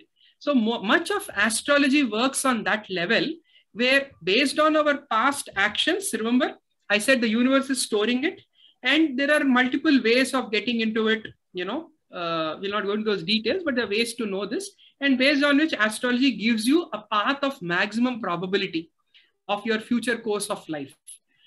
However, it is not that we have to stick to that path, right? Like another is a popular joke in India. So this one time a person, he was rushing to office, right? Rushing to work, and he didn't notice, but he actually slipped on a banana peel and he fell down and, kind of fractured his left arm. So then next day, again, while he was running, he notices a banana peel and says, oh no, now I have to break my other hand also. Right? So he doesn't have to go and slip again. Now that he has noticed that banana peel, he can just maneuver around that and save his other arm, right? So this is where acting on the third level, which is the spiritual level, comes in. When one starts to act at this level, one can rise beyond one's karmic reactions. So in a sense, the Akashic fields will give us the most probable outcome of or the path in which we go, but then we don't, it's not predetermined in a sense that we don't have to stick to that. We do have the ability to intervene and make this transformation through a spiritual intervention. Like that. All right. Great. Someone else wants to ask a question? Yeah, hello. Oh, sorry. Yeah, I just asked earlier about, like, is there such a thing as collective karma? So for example, like, say for example, one of my parents died, and obviously like the person who dies, I don't know whether they're having their karma, and then also the people who are left behind, are they also going through the same karma? Right. Actually, Krishna, this is a very correct observation. There is something called as collective karma also. Now to what collective is it applicable? There are different levels, right? Like for example, somebody born in that family or in that particular lineage, in that particular ancestry, we have what is called an ancestral karma. This is what we defined as, for example, your DNA is something which is, what is your DNA? It is basically the heritage of your ancestors passed down to you as their karma is coming down to you as your DNA, right? All the habits, all their body type, it's very common to see. That is why you see there are genetic disorders. Like, for example, heart disease or diabetes. These are very probable outcomes in a hereditary way, right? So this is ancestral karma. There is also something called as just living in one place, because we are constantly interacting. Whenever a field of action overlaps, there is intermingling of karma, right? That is why you feel comfortable sometimes working with certain kind of people and not so comfortable with another collective of people, because sometimes there could be karmic conflicts, or sometimes there could be karmic synchrony, right? That is operating at a level of your area of residence, or like the village, town, city where you're living. There is also something called as national karma. I mean, like much bigger geographical area, or even like global karma. Like right now, our entire planet is going through a global karma, which is coming in the form of this pandemic, right? So just being citizens of planet Earth, we all are going through a certain karmic reaction. So yes, so this, whenever a field of action overlaps, so then that is where the collective aspect of karma comes in. That is why it is said in the Vedic culture, the ruler or the king or the prime minister or president, the karma of the ruler very strongly affects the citizens and vice versa. So traditionally, if there was climate change, like if there was undue heat or undue cold or floods or storms, the king would be blamed. Now, by today's understanding, if you go blame your president or prime minister, like, what's wrong with you? I'm not controller of weather. But actually, if the king is a very dharmic person, is following dharma, then the citizens will also be happy. So no wonder today the whole world is suffering, because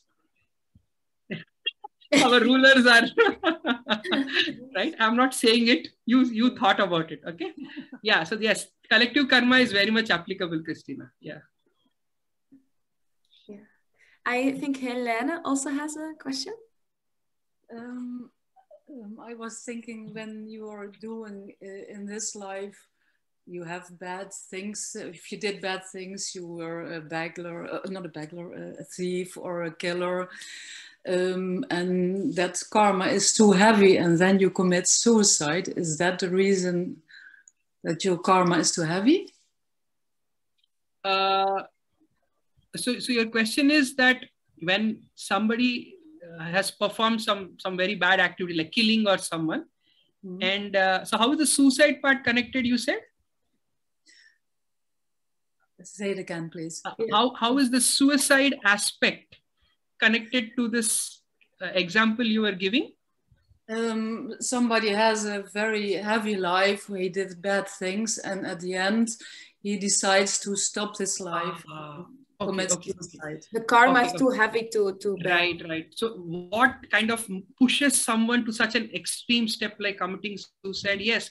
Yeah, sometimes, yeah, one's karma can become so heavy and intense that when they feel they cannot handle it, it may push someone into... See, remember, when the negativity of karma also translates into negativity of thoughts. Remember, we correlated karma, our memories and our mind. Because mind is ultimately where the karma balance is being carried. So many times it may push someone into that kind of a negative trail. However, suicide is not the answer to solving the problems of one's bad karma, right? It's just like suicide is saying, okay, anyway, there is going to be accident on the road. Let me go and ram the wall or a tree. That is not the way to drive, right? The way to drive ahead is, let me learn how to, let me properly learn driving. Let me go through a change. So these 3 R's that we spoke of, of react, resolve, and reform. That is the way to get over this particular situation problem. But yes, sometimes people take that extreme step of committing suicide because that negative karma influences such negative thoughts in them. And yeah, unfortunately, some people do that. Yeah, but that's definitely not the answer to the problem. But I think you have certain abilities, intelligence abilities you need to understand karma. I don't know if that's true, but that's my thought. Yeah, it is not even just intellectual ability, but it is an intuitive understanding that comes through practice. Like, I'll give you an example of cooking. A new cook has to taste the food to actually know how the preparation is. But an experienced cook, just by the smell, looking at the texture, they know, oh, today the pudding is fantastic, right? They don't even have to taste it. Just by looking at it, they know it because it's something that comes intuitive to them. So when we adopt these kind of spiritual practices over a period of time, this understanding becomes intuitive, right? Or another example, like an expert doctor, just by looking at the patient walk through the door, they know what is wrong with the patient. A new doctor, a fresh graduate from medical school, will have to ask for, okay, show me your this report, show me your that report, and he will refer to his books and say, oh, this is your problem. Because with experience in a particular field, some things come intuitively. Likewise, with experience in dealing with these subtle aspects through our spiritual practices, some of these things, they come naturally to us. So when we are going through a certain karmic phase, experienced people know, oh, it seems like, something beyond me is influencing this, which means I need to change my approach towards my solution, right? Towards my approach towards these problems. Yeah. Thank you. All right. Christina raised her hand, Christina? and Anna. Oh no. Someone take the floor. Yeah, you can say who you. Christina, please go ahead. Yeah. I'm presuming it's a follow-up question, so go ahead. Yeah. Prabhu, devotees said that Krishna never gives you the more than you can handle. Can you something say about that? Because sometimes they say, oh, I can do, so Krishna takes it back for me. Can you explain something about that? Right. So when it comes to the life of a spiritualist, right? Now, remember we spoke about, there is this law of karma, a bank balance, a memory, which is kind of motivating me, pushing me in a particular direction, right? Now, when one starts entering into the field of spirituality, right? So this is where we are acting against those instincts, and that is how we are trying to not succumb to our karmic influences, right? Now, when it comes to a very deep spiritual practice, like especially in the Bhakti tradition, when one, remember when we spoke about in our diagram, these three things, react, resolve, and reform. In the life of a Bhakti yogi, all your actions are centered around Krishna. All your resolves, your purpose is centered on Krishna. All your reforms, all your spiritual practices are centered around meditation practice, centered on Krishna. So when one engages in this kind of a very intense spiritual practice, right? So then it is said literally, Krishna takes charge of one's karmic account. So in such cases, things get a little more complicated. And please listen to this with a heavy heart, especially if any of you are practicing Bhakti Yoga. This may come to you as a shock. For an ordinary person, if they did good, good comes. If they did bad, bad comes. But in the life of a very intense Bhakti Yogi, if they do good, still bad may come, because if Krishna decides this person needs to go through suffering so that he will come closer to me soon, then despite all the good you do, only bad is going to happen in your life. Are you ready for that? Only then you start Bhakti Yoga. Otherwise, don't come here. I'm scaring you. Okay? No. Like, for example, the famous example of Pandavas were such dear devotees of Lord Krishna. But then in the life of Pandavas, literally misery after misery came in their life. Right? So in such case, the whole equation changes and the dynamics change. So at that level, what happens is whatever takes one very quickly closer to the state of perfection, those kind of activities will come. So for such a person, for such a devotional person, there is nothing called as good karma or bad karma. There's only that which is favoring my purification of consciousness, elevation of my consciousness, and that which is unfavorable. That's it. So at that level, actually, this is a good point, Anandini ji, for asking. This is another different tradition in the Indian spirituality, which is called as Bhakti Yoga, where, like here, our approach was very rational, very intellectual. But in this tradition, the Bhakti tradition, the mood is actually going even beyond your intelligence at the level of your heart, where you are surrendering your heart to the object of your devotion. And at that level, you are so surrendered. So surrender is the key there. You are so surrendered that one just makes the purpose of their life the object of their devotion, which means for them, they are not even at that stage, they are not even interested in good or bad. It is that the best you can understand this relationship in this world is through the love of a mother.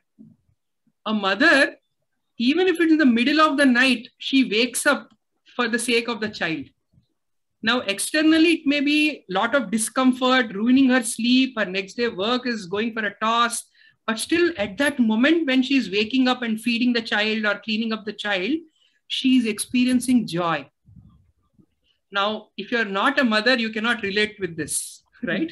But every mother knows that in the middle of the night when she wakes up and feeds the child, she's happy, she's blissful.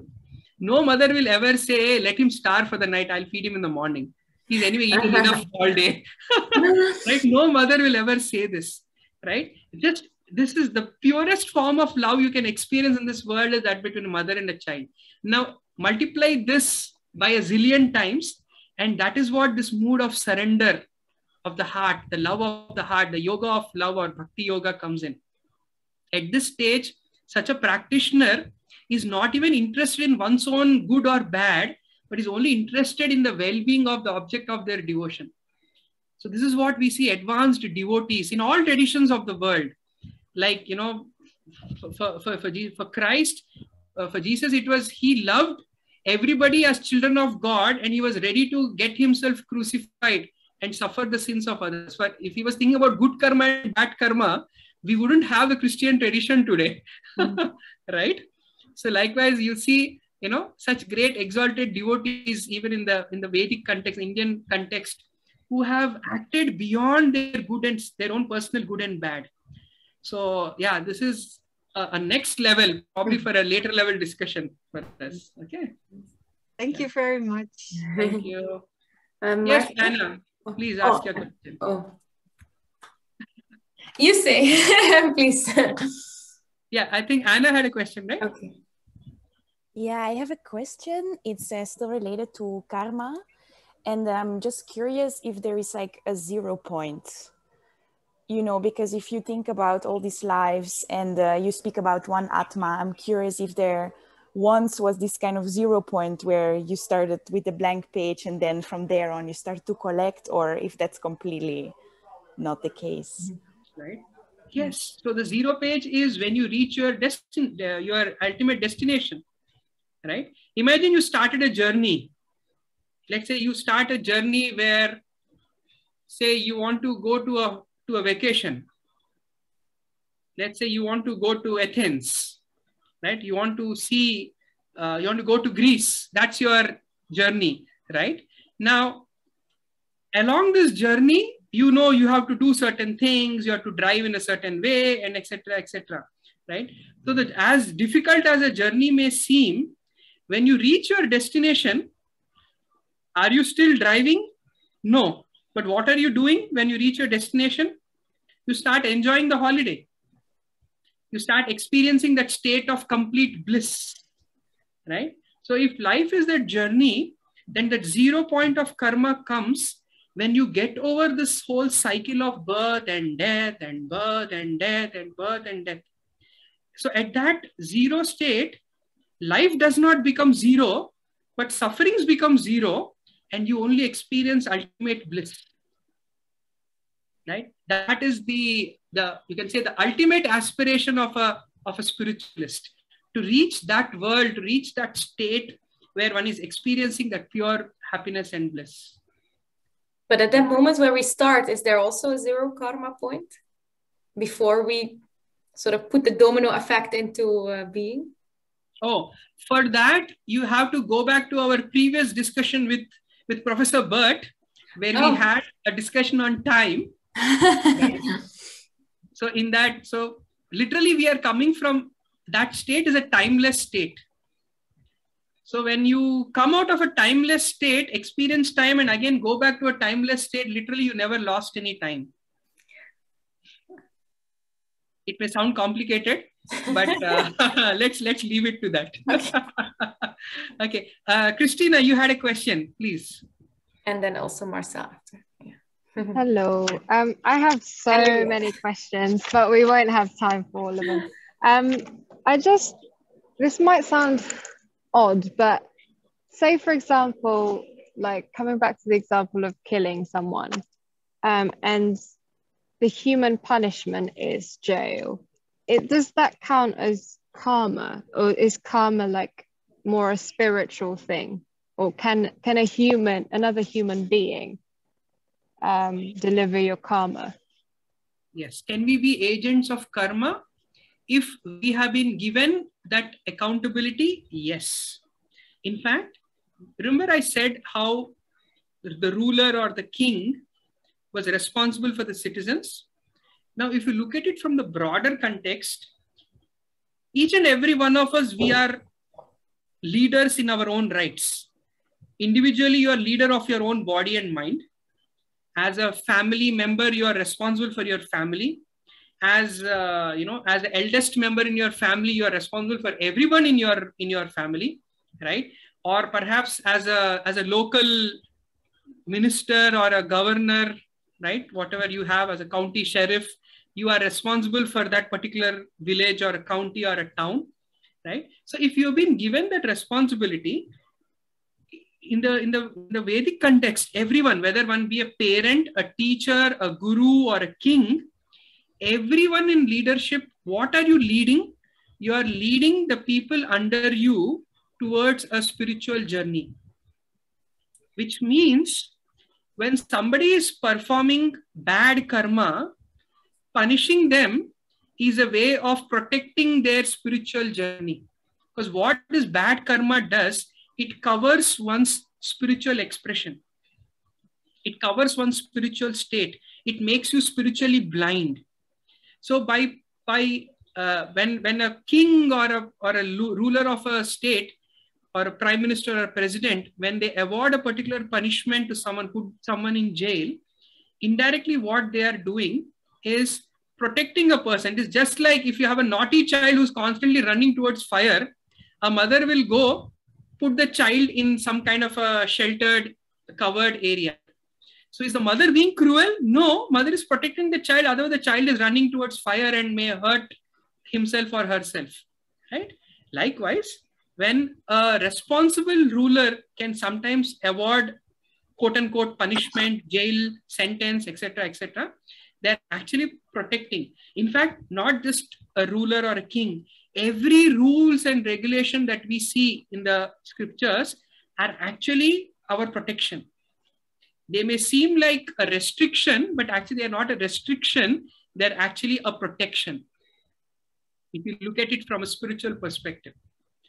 So with that understanding, we need to look at this subject. All right. Marcel, would you like to ask your question? Yes, thank you. I was wondering about the aspect of the previous knowledge in our minds, in the subconscious. Are there any techniques to access them? meditation or hypnosis. Okay. And Now, would be relevant. That is also correct. In fact, let's discuss the second aspect because that will answer the first aspect, right? What was the biggest goof up you ever did in your life, Marcel? Oh. Something that you really regret. Or you don't have to say it. I'm sure it must be very, but just try to recall that. Yes. Try to recall your biggest regret in life. I have them. Right. Now, what if I tell you, I will remind you your worst regrets of your past 100 lives? Okay.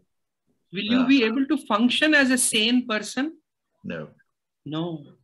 No. So actually, the reason why nature doesn't allow us to remember our past life is because of this. Because believe it or not, each and every one of us, we have done more regrettable actions than worthwhile actions. That's why we are stuck in this human experience, right? Yes. So actually, we should be happy that we don't remember our past. At least I don't want to remember my past life regrets. I have enough in this life already, right? So definitely we don't want that. So think of it as a nature's blessing, right? Yes. So Protection. rather than remembering those exact memories, but they do leave a scar on our subconscious mind, let us learn to overcome those scars through these techniques that we discussed today. Okay. Yeah. Thank you. Thank you. Lilian?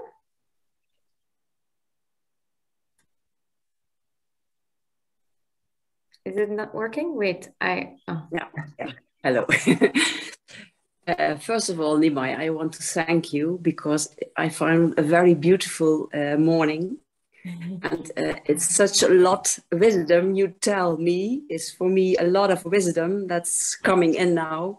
So I have to think about it when this is over. But you did it so beautifully with a beautiful example. So I first want to thank you. Thank you. And my question is now, you talked about Dharma of the soul. And you said you could come in Satchitananda when you live, when you found the purpose of life, you come in Satchitananda. I understand.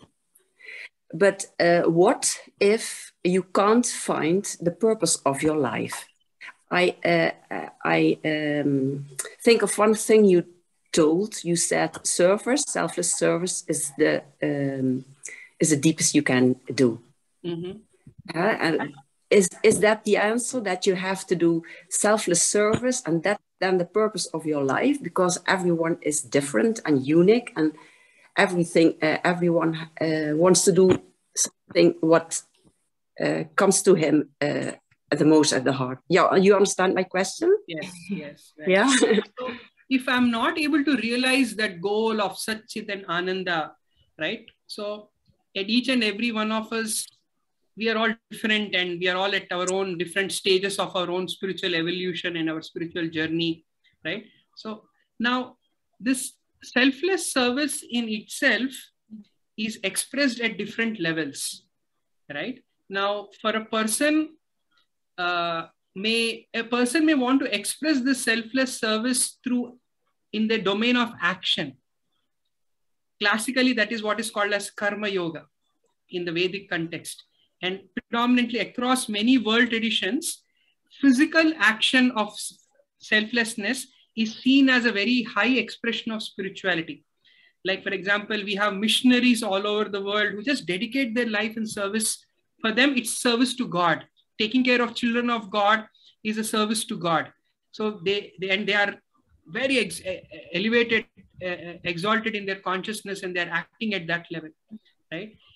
Somebody may want to express it at an intellectual level, right? The same selflessness, one may see, hey, look, if I was born with nothing and I'm going to die with nothing. So why am I getting attached to so many things in between? So let me intellectually understand this and learn to work on some kind of an internal mode of detachment, right? So this is what happens classically for somebody who's approaching the selflessness through an intellectual approach. Somebody may want to approach it in a more devotional way, saying that, hey, look, the highest form of selflessness comes when I start looking at everyone with love, right? Because love is the highest expression of that selflessness. When I really, truly love someone, that is when I can genuinely be selfless towards that person, right? Otherwise, there is always some level of selfishness, in our own life. So the idea is, each and every one of us, we want to express that selfless service in different ways. Important thing is, we need to really acknowledge where we are and look at where we aspire. Acknowledgement and aspiration, these are two separate things. Like, I may acknowledge that I am in 2nd grade right now, but my aspiration should be, yes, I need to go to PhD. Now, just because my aspiration is PhD, if a 2nd grade student goes and sits in a PhD class, the student will get so fried out, the student will never ever go back to school or university ever again, right?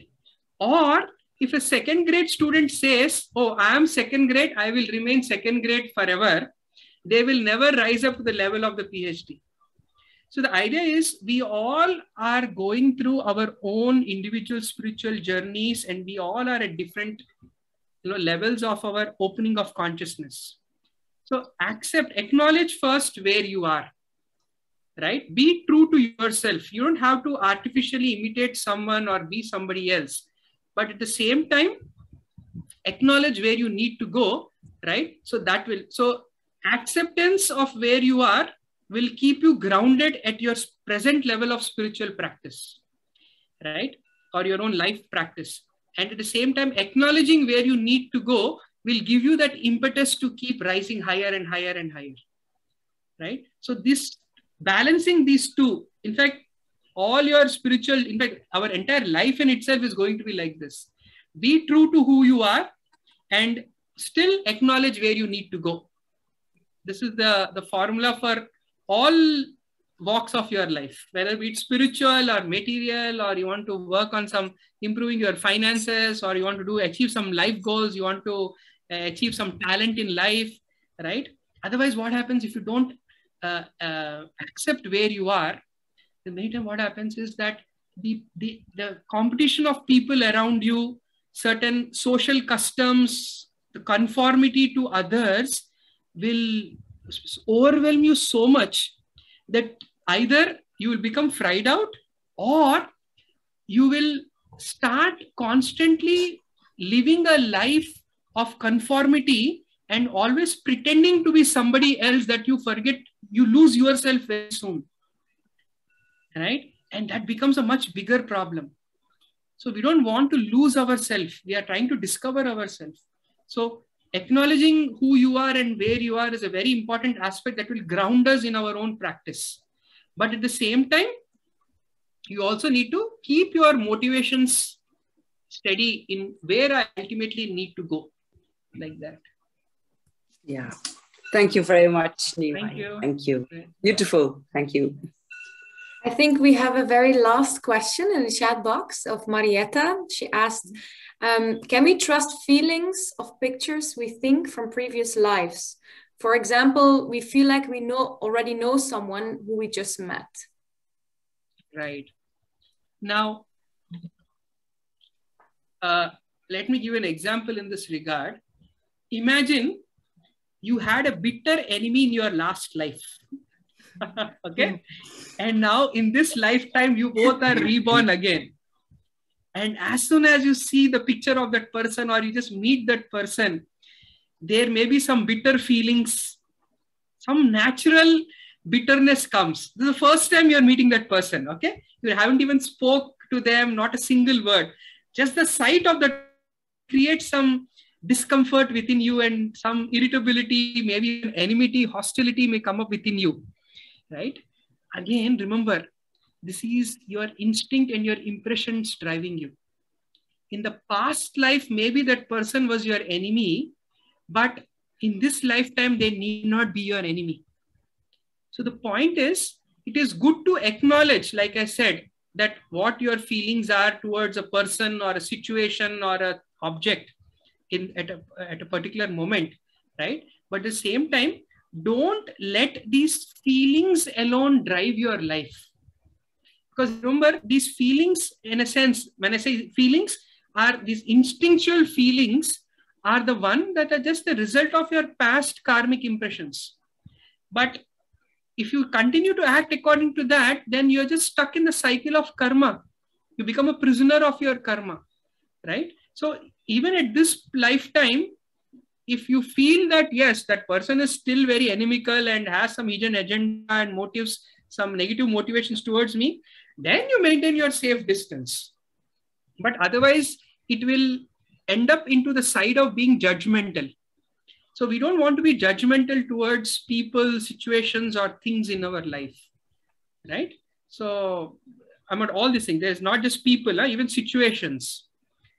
Like certain situations may be fearful, like some people may have fear of social gatherings. Maybe in their childhood or maybe in their past life, some social gathering might have created a bad impression. So now they are fearful of social gatherings, right? But what if, like, this is also kind of a social gathering and it has helped us grow into a more deeper person, right? So not all social gatherings are bad. So if you just stick to your feeling that social gatherings are bad, you may be protecting yourself, but you're also missing out on opportunities. So that is where we need to act beyond those feelings and bring in a sense of discrimination and rationality into the picture, right? And learn to lead our life based on that. One tiny little extra question coming from Marietta, and then we take that as the last one and then we close it up. She said, if it's like a positive thing, so you know that person from a last life and maybe we should help that person now, or there's in our karma that we come together in some way and we have to do something for each other. See, the bottom line is just like, let's go back to our car journey. You saw that somebody else's car is slowing down or maybe it just broke down, right? So yes, you can definitely tie a rope to your car and put a hook to their car and you lug them along with you ahead. As long as your car does not get overloaded and both of you are stuck, right? So yes, it is good to help others and act according to these feelings. And in fact, what you are calling is technically called as compassion. And compassion is such a very, very exalted virtue, very advanced virtue from a spiritual point of view. It comes straight from the soul, right? It's not even a product of our mind and whatever, our learnings in this one lifetime. Compassion, true compassion is a very, very deep spiritual feeling. So yes, definitely we have to cultivate such feelings, right? But we also have to be careful and smart that it doesn't restrict our own journey, right? If it is restricting our own journey, sometimes it as harsh as it may sound, but you have to sometimes protect your own journey so that it doesn't mean you're being selfish. What you're essentially doing is you might go a little ahead and tell a bigger vehicle that, hey, I saw somebody stuck at the back. Can you please go and help them? Right? So that's what you're trying to do. You're not being selfish. Hey, you are going to slow me down. I don't want to look at you. Let me drive ahead and race and reach my own journey. That's not what we're talking about. We're just saying, if you really want to help a person, right? Like sometimes, imagine a person is drowning. There may be a strong calling within you to jump and save the person. But if you yourself don't know how to swim, then both of you are going to drown. What is the use of that compassion? Better you run away from that place, means externally run away, but go find someone, find a lifeguard. Say, hey, somebody is drowning. Can you please go and save them? So that would be the right expression of compassion, or those feelings that you're getting to help them. Yeah. Okay. Yeah. Beautiful. Okay, thank you. Thank you so much for this beautiful talk, this journey you took us on. I think I can speak for all that we really enjoyed this, and it was very inspiring, enriching, and I think everyone will be like thinking and molding over all these things the upcoming days. So thank you so much for that. Hopefully we will have some more seminars soon. Would be lovely. So thank you so much. Thank you. And thank you everyone here for being here. Yes, thank you all for joining us on this very precious Saturday morning on your day off. We decided to spend time with this discussion. Very grateful that you all could join us. Thank you so much. Thank you, Nimai. Thank you, Celine. Thank you. Thank you. Thank you very much. Hare Krishna. Bye bye. Everyone. Thank you so much. Bye.